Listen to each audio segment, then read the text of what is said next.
This is the real thing, gentlemen.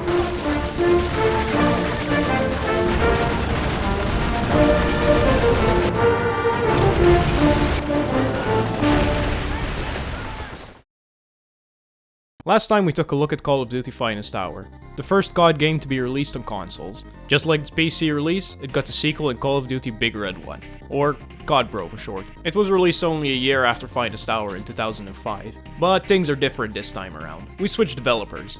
Spark Unlimited has been replaced by a scrappy studio named Treyarch.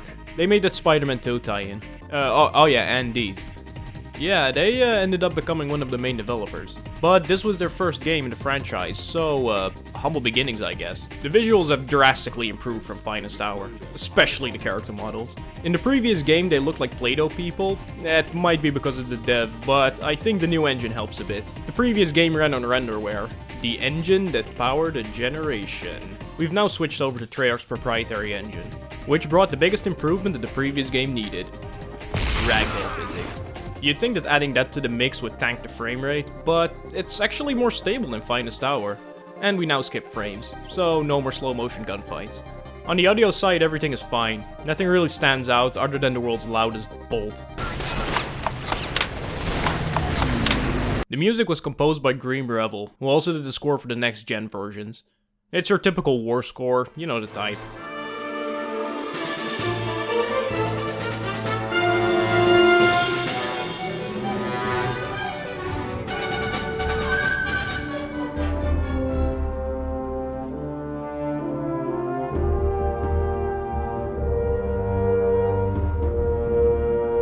Gets the job done, but don't expect to remember it when you turn the game off. Movement is a drastic improvement from the last game. They buff the movement speed and keep it consistent with the frame rate. Switching positions and aiming down sights is a lot quicker, so everything feels snappier. Jumping is still useless, but not because of the jump height. There are invisible walls everywhere, even on the smallest ledges. Finest Hour took us to 3 different fronts and several perspectives. Big Red One narrows the scope down. We only follow 1 unit and 1 perspective. That of Sergeant Roland Roger of the 1st Infantry Division, or Big Red One. They got that name from the Big Red One on their patch. Very creative naming. The 1st Infantry Division is a real division in the US Army, and still around to this day. We start our story after D-Day in France, just at the Belgian border. Man, I can't wait to put this baby to some real use. Get a load of him. Where do they keep getting these guys? We need to advance to take the bridge. A nice callback to the finale of the last game. Or I'll execute you for treason myself! Fighting through the town is hectic as dust, explosions, and bullets fill the air. Eventually we make it to an open square where we get hit by the legendary Nazi suction bomb. Suction! With the world once again thrown into war. Our dying vision is war footage narrated by Mark Hamill, a fitting way for any soldier to die. The invasion was to start in late October of 1942, with the 1st Infantry Division embarking for the Algerian coast. Unsure if the German-occupied French forces would attack U.S. troops, bright American flag armbands were to be worn as a deterrent. However, this was the least of the Big Red One's worries, as Rommel's battle-hardened Africa Corps were not about to give in to these young American soldiers without a fight. And so he set sail to fight those French bastards. Man, I'm starving. I haven't eaten nothing since we left the ship. Hey, you know, my dad runs a deli back in the Bronx, makes the best pastrami sandwiches you'll ever eat. The fuck is a pastrami sandwich? Moving on, we need to secure an airfield, but are ambushed on our way there by the French. Our gunner is shot and we need to take up his task. This leads to a turret section. To spice it up, we can't spam the machine gun anymore. It will overheat, so we need to fire in short controlled bursts.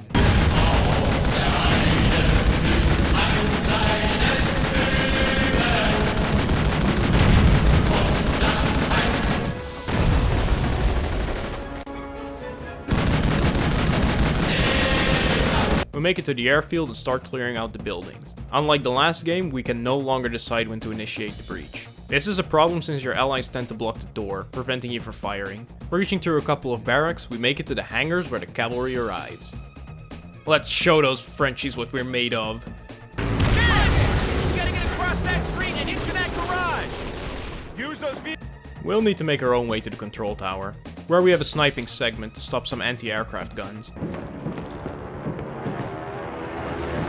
God, you're so disgusting. That's not white chocolate. chocolate? Clipping?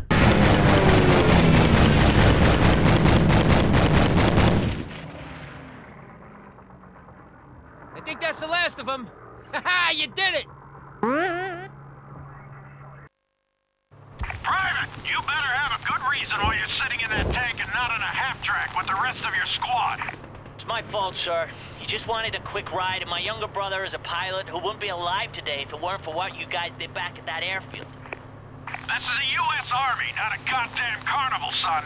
See that my rifleman is back in his half-track at your next stop. Yes, sir. Sorry, sir. The next mission is a vehicle section. We take control of a tank. And there is a little perspective change since the last game. Making the vehicle sections take place in third person was an interesting choice. You can see a lot more and it's easier to check the rotation of your tracks.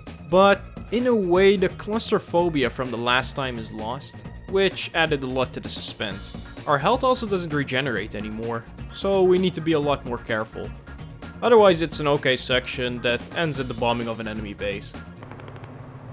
Tactical nuke incoming!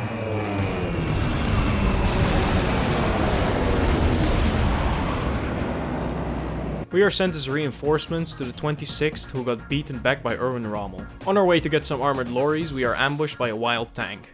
We drive back to a different lorry with a mounted cannon. It's another third section, after which Sergeant Mario of the 3rd Star Division tasks us with escorting some engineers to clear out the minefield. Hey, Ron. Hey, Billy. Sniper! After a little sniping section and another third section, the mines have been cleared and the tank is free to pass through. We need to... What the fuck? We have to recapture some artillery positions. Something which is easily done. What the hell's going on? Looks like they're pulling back. I guess they didn't know we was coming. Shut up for once, Brooklyn, would you? Yeah, shut up, Brooklyn. This mission is all about defending a hospital camp from a German offensive. After freeing ourselves from a death trap, we are chased by a tank down the streets and make a clean escape.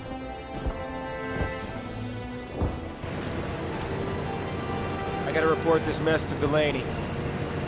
Remember that I said in the beginning that we only see the war from one perspective? Yeah, that was a lie. This is the only other mission where we can take control of somebody else. The brother of our protagonist, set in a glorified turret section.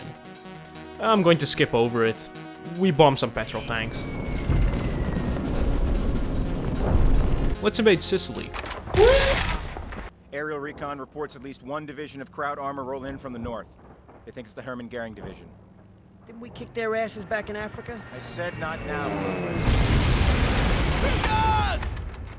Thanks to those Stukas, we have another turret section. But it doesn't last too long. We need to regroup with the squad.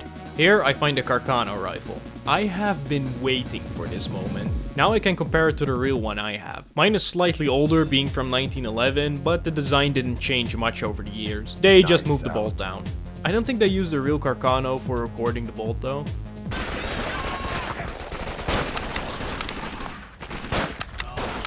Don't let them flank us!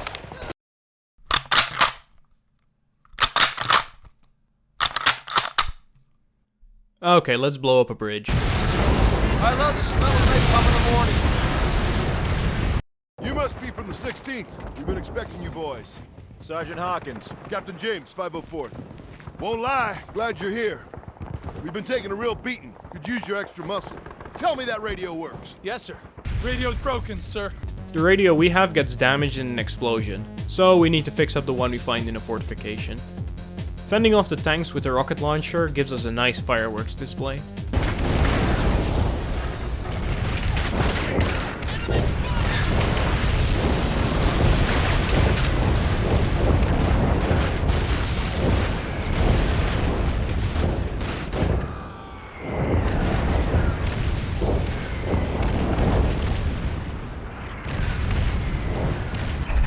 Man, they've been bombing that burg for hours.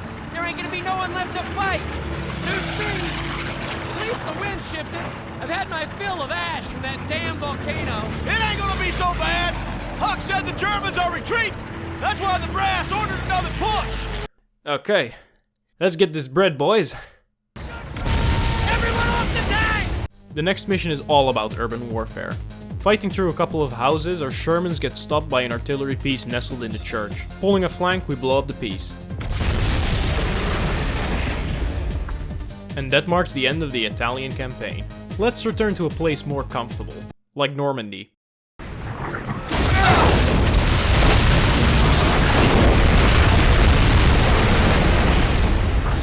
Hold on! Ah! We gotta protect those Higgins boats! Take these! Direct the mortar fire! Take out those bunkers on the cliff face! It's surprisingly hard to spot the bunkers and entrenchments, but I manage. After a couple of tries. I got you, buddy. Everyone into the lifeboat!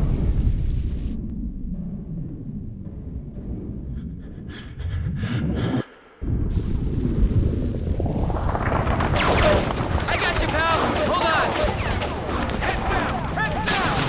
Heads down!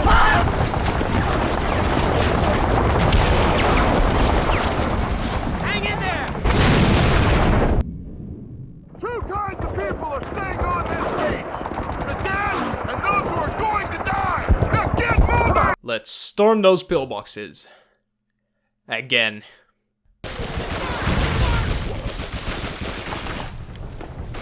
I would've bent my dick to my ass so I could fuck myself.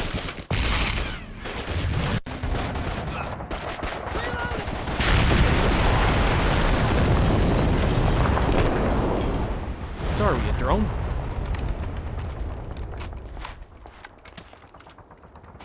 Gentlemen! Just a quick word. I've scraped through some tough fights since I've been in this man's army. Have to say that this one was the worst I've seen. We lost a lot of good men back there on that beach, and that's a damn shame. But by kicking down Hitler's front door, we saved the lives of hundreds more that will follow. You are the best of the best, and I am damn proud to serve with each and every one of you. All right, enough said. Gather up some ammo, get some rest. I have a feeling that we're just getting started. Yeah, don't worry, we're nearing the end. Watch it! Right! Was that a Wilhelm scream? We crash quickly after. It's a retread of the last missions. Turret section, defense section, assault section, demolition section. You should know it by now. The idea well is starting to run dry. But it does give you an insight into why modern Call of Duty titles rely so heavily on set pieces. The gameplay gets really stale. The problem is the combat. It doesn't evolve as the game goes on. It's trying to be realistic, and so it can't introduce new enemies, other than guy holding gun or guy holding rapid fire gun. So your only option becomes vehicle section, turret section, or set piece. At least we have another vehicle section again, after almost soft locking. Got it, Mac.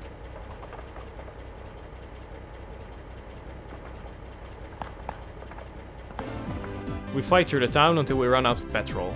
But by now we're at the Siegfried line in Germany. The end is so close, I can almost taste it. Come on! This way! I think I might actually make it home from this. Oh, he's gonna die. Brooklyn! Rest in peace. May he be making pastrami sandwiches in heaven. We have no time to mourn, we need to go through the barbed wire. After our last bit of bunker busting and bridge capturing, we find a set of rockets. I think... Wait for it. Now!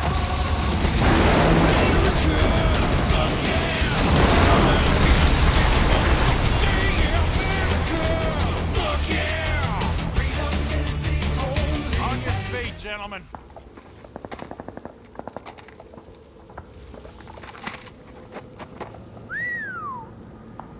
There's our armor! Schmitty, we did it! Ha ha!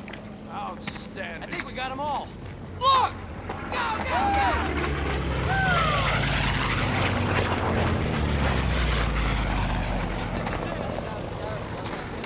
Damn fine job, Sergeant. You do this division proud.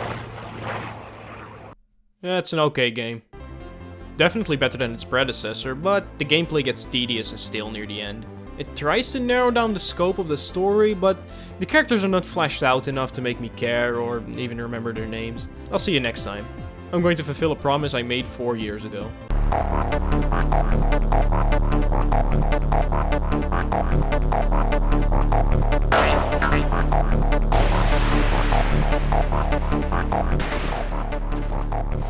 Merry fucking Christmas, cocksuckers!